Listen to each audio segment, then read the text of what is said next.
Hello and welcome back to the France 24 newsroom. It's time now for a look at what's making headlines in the international papers this Friday.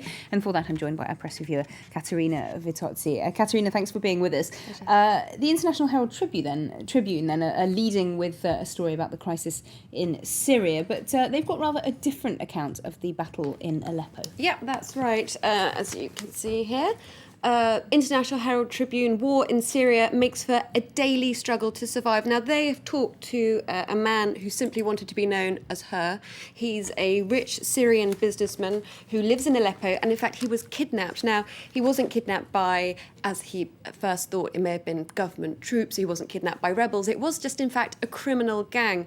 And what the Tribune go on to investigate is how, within the sort of security vacuum that's developed in Aleppo, how criminal activity is increasing, how gangs like this are sort of generally engaging in increasing lawlessness across the whole city, making daily life for residents that live there, who had, to be honest, been pretty much unaffected by the very sort of localised clashes in between rebels and government troops, how they know they're really starting to feel this conflict infringing on their daily life. You know, people say that they don't go into the streets with money in their pockets. The women hide their jewellery, and men do not take their valuable belongings. So the Tribune taking a really interesting look at this story.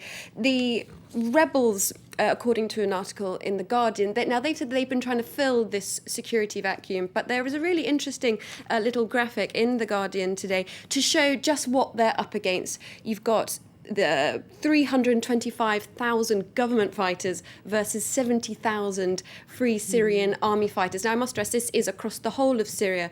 You also see 5,000 government tanks versus an estimated 14 for the rebels.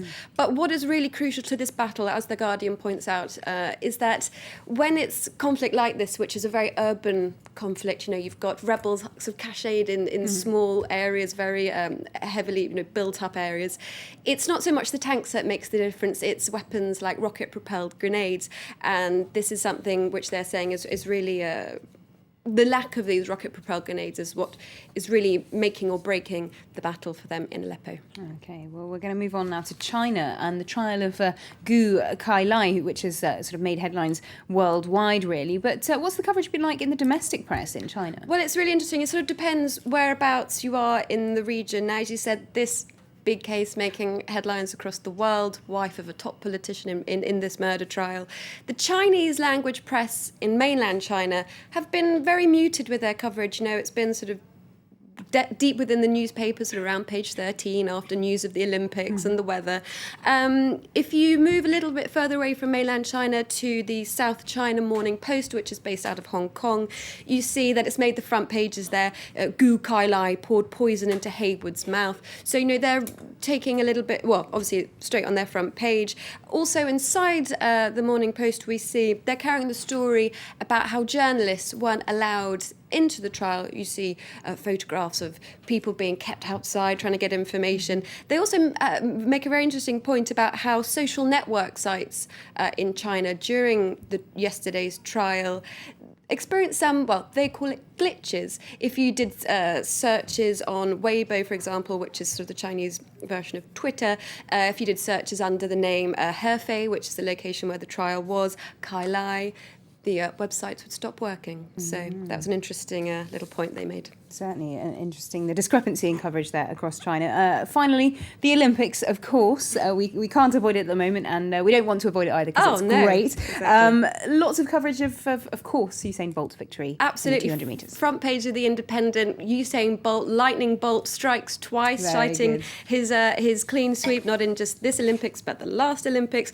Obviously, Jamaican newspapers have gone crazy. The Gleaner sent down a journalist to see what was happening in a place called Halfway Tree. It's a little town in Kingston. Everyone there was going crazy.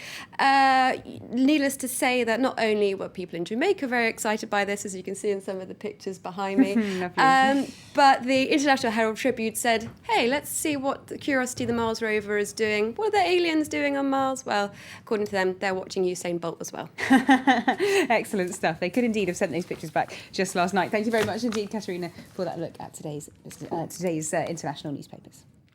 Well, that's it from the France 24 newsroom for now. Thanks for joining us. More very soon. Do stay with us.